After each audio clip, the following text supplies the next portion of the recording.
2025 సంవత్సరంలో కాకినాడ జిల్లా ప్రజలందరికీ శుభం జరగాలని కాకినాడ పార్లమెంటు సభ్యులు తంగెళ్ల ఉదయ్ శ్రీనివాస్ ఆకాంక్షించారు.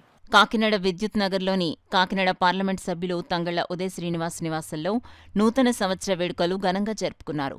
కాకినాడ జిల్లాలోని వివిధ ప్రాంతాల నుంచి వచ్చిన నాయకులు, కార్యకర్తలు, అభిమానులు, అధికారులు ఇచ్చేసి ఎంపీకి పుష్పగుచ్చాలు, పుస్తకాలు ఇచ్చి నూతన సంవత్సర శుభాకాంక్షలు తెలిపారు. 2024 మర్చిపోలేనంటే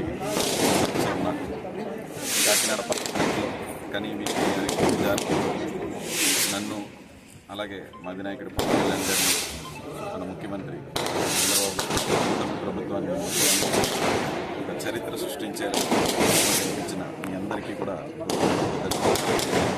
అలాగే 2025 రాబోయే నూతన సంవత్సరంలో కాకినాడ పార్లమెంట్లో ఉన్న ప్రజలందరికీ అలాగే రాష్ట్రంలో ఉన్న ప్రజలందరూ కూటమి నాయకులకి చంద్రబాబు నాయుడు గారికి ముఖ్యమంత్రి పవన్ కళ్యాణ్ గారికి నారా లోకేష్ గారికి మా గారికి అలాగే మంత్రులందరికీ నాయకులకి ఎంపీలకి ప్రజలందరికీ నా నూతన సంవత్సరం శుభాకాంక్షలు.